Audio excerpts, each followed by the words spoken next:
Hello అండి, అందరికీ నమస్కారం. ఈరోజు నేను వినిపించబోయే కథ ముసలమ్మాయి. కథ రచయిత శ్రీ వడ్లమన్నాటి గంగాధర్ గారు. నేను సునీత. Welcome to Telugu Kathalokam. ఏంటి బావా ఇంత ఆలస్యం?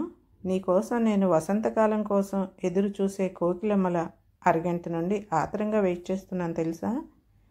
అందుకేనేమో మా అమ్మ అంటుంటుంది, మగాళ్ళు కలిసిస్తే అల్లటప్పాగా చూస్తారు అని. బొంగమూతి పెట్టి మరీ అడిగింది లలిత. సారీ బంగారం, నేను కూడా ఈ యువరాణి కోసం రెక్కలు కట్టుకుని వాలిపోదాం అనుకున్నాను. కానీ మా ఎడిటర్ గారితో నా రాబోయే కథల గురించి మాట్లాడుతూ మర్చిపోయి ఉండిపోయాను అంతే. దాంతో ఇలా ఆలస్యమైందంటూ బుజ్జగించాడు. అబ్బో, రచయిత కదా, ఎన్ని కథలైనా చెప్తావు. అలా అయినా కనీసపక్షం ఒక ఫోన్ కాల్ అయినా, పోనీ హీనపక్షం ఓ మెసేజ్ అయినా చేయవచ్చుగా అంది గారం పోతూ. చేయవచ్చనుకో, కానీ మొబైల్ ఫోన్ ఉండాలిగా మరి నసిగాడు. సెల్ ఫోన్ లేదా? సెల్ ఫోన్ లేకపోవటం ఏంటి బావా? ఎంతో ఇష్టపడి నేను నీకు గిఫ్ట్గా ఇచ్చిన డ్యూయల్ సిమ్ మొబైల్ ఉందిగా. కొంపదీసి దాన్ని ఎక్కడైనా మర్చిపోయావా ఏంటి అడిగింది లలిత మధు కళ్ళలోకి ఆతృతగా చూస్తూ. ఆ మాటలకి మధు కాస్త గుటకలు మింగుతూ, అది మరి నేను బస్ స్టాప్ పక్కనున్న పాన్ షాప్ దగ్గర బైక్ ఆపి సిగరెట్ తాగుతూ ఉండగా ఓ అమ్మ తడబడిపోతూ అదే ఓ ముసలమ్మ వచ్చి, బాబు నీ దగ్గర ఫోన్ ఉంటే ఇవ్వు, మా అబ్బాయి ఇప్పుడే వస్తానని చెప్పి ఇప్పటికి 2 గంటలైంది, కానీ ఇంతవరకు రాలేదు, ఇక్కడ నన్ను వేచి చూడమన్నాడని చెప్పింది.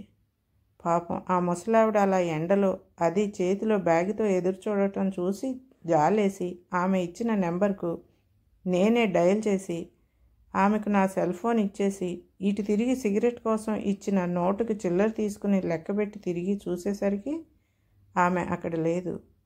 ఎటు వెళ్ళిపోయిందో తెలీదు. పక్కనున్న అతన్ని అడిగితే అప్పుడే ఆటో ఎక్కి వెళ్ళిపోయింది అన్నాడు. అది 4 కూడళ్ల రోడ్డు. సరే, మన అదృష్టం అలా ఉందని బాధపడి ఇలా వచ్చేసానని చెప్పాడు నిట్టూరుస్తూ. అయినా అంత మామూలుగా బాధపడి ఇలా రావటానికి అదేమైనా మామూలు మొబైలా? ఓ మరుదలు ఎంతో ఇష్టపడి మనసు పడి ఇచ్చిన కానుక.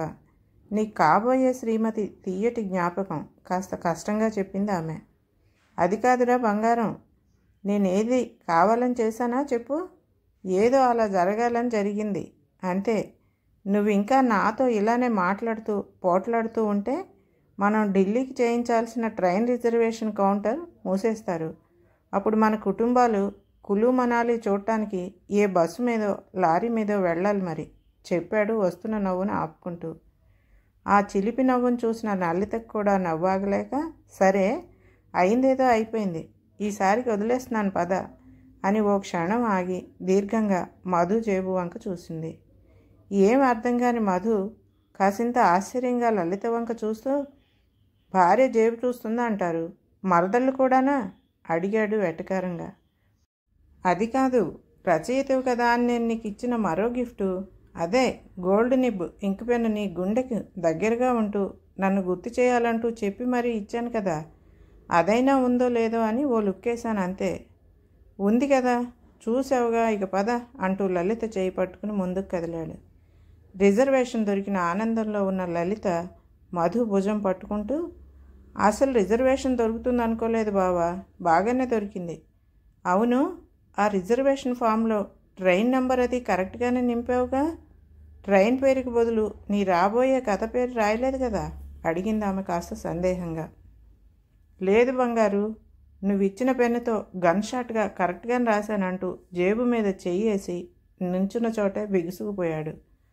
అలా మరబొమ్మలా బిగుసుకుని దోమల చక్రాన్ని గుర్తు చేసుకున్నాడు ఫ్లాష్ బ్యాక్లో.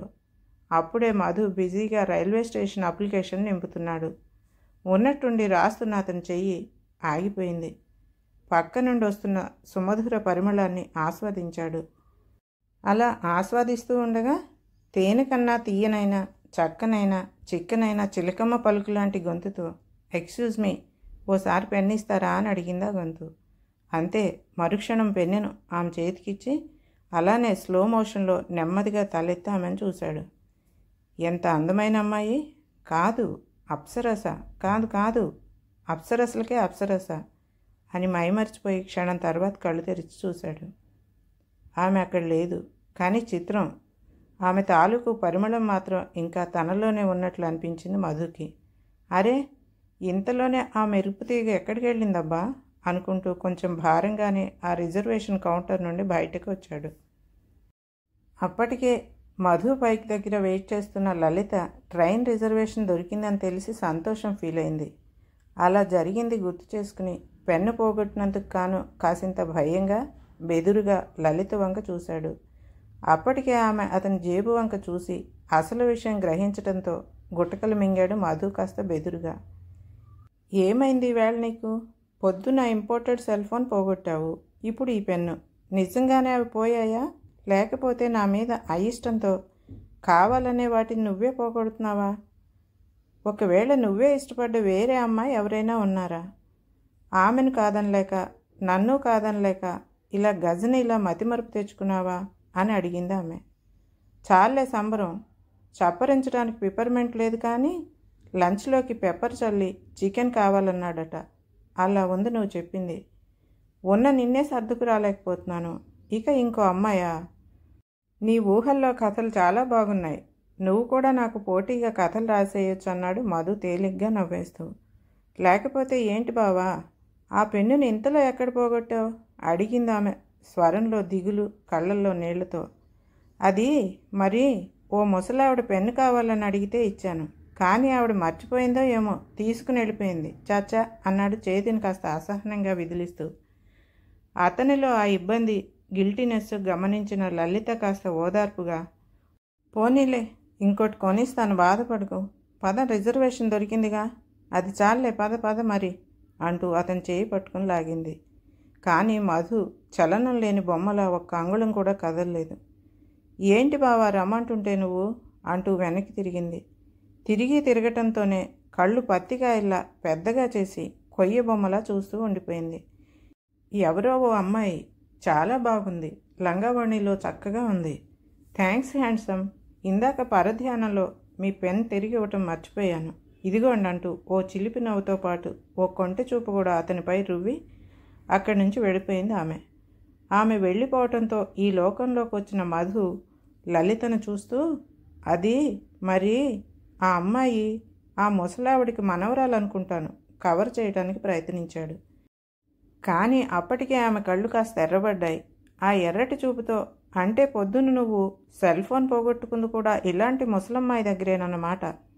చాచా అదేం కాదు బంగారు, నువ్వేమనుకుంటావో అని అలా చెప్పాను, కానీ పొద్దున మాత్రం నిజంగా ముసలమ్మే, ప్రామిస్ చెప్పాడు లలిత తలపై ఒట్టయిపోతూ. కానీ లలిత కళ్ళల్లో సందేహం మాత్రం ఇంకా సజీవంగానే ఉంది. ఇంతలో ఆమె సెల్ ఫోన్ మోగటంతో లిఫ్ట్ చేసింది. అవతల సంభాషణ విని, సరే అత్తయ్య చెప్తానని ఫోన్ కట్ చేసి ఆటో పిలిచిందామె. ఏం అర్థం కాని మధు, నన్ను నిజంగానే నమ్మటం లేదా అని అడిగాడు. ఈ ఫోన్ కాల్ రాకపోయి ఉంటే నమ్మేదాన్ని. అంటే ఇంతకీ ఆ ఫోన్ కాల్ సారాంశం ఏంటి? ఏమీ లేదు, పొద్దున నువ్వు ఆ ముసలమ్మ దగ్గర మర్చిపోయిన సెల్ ఫోన్ని ఆఫీసులో పనిచేసే లిల్లీ తెచ్చి మీ ఇంట్లో ఇప్పుడే ఇచ్చి వెళ్ళిందని, నిన్న ఫోన్ కోసం కంగారు పడవద్దని మీ అమ్మగారు చెప్పారు అంతే అని కోపంగా చూస్తూ ఆటో ఎక్కి వెళ్ళిపోయింది ఆమె. ఆమె కోపంగా వెళ్ళిపోవడంతో మధు నెత్తిని చేయి పెట్టుకుని, అయిపోయాను రా దేవుడా అనుకున్నాడు. కారణం ఇదే కాక కావలసిన డబ్బు మాత్రమే తీసుకుని ఆ ట్రైన్ రిజర్వేషన్ కౌంటర్ రద్దీలో పోయినా పోతాయని తన పర్సు, బండి తాళాలు లలితకే ఇచ్చాడు. మరి కథ సమాప్తం. ఈ కథ కనుక మీకు నచ్చితే లైక్ చేయండి, షేర్ చేయండి, మరియు సబ్స్క్రైబ్ కూడా చేయండి.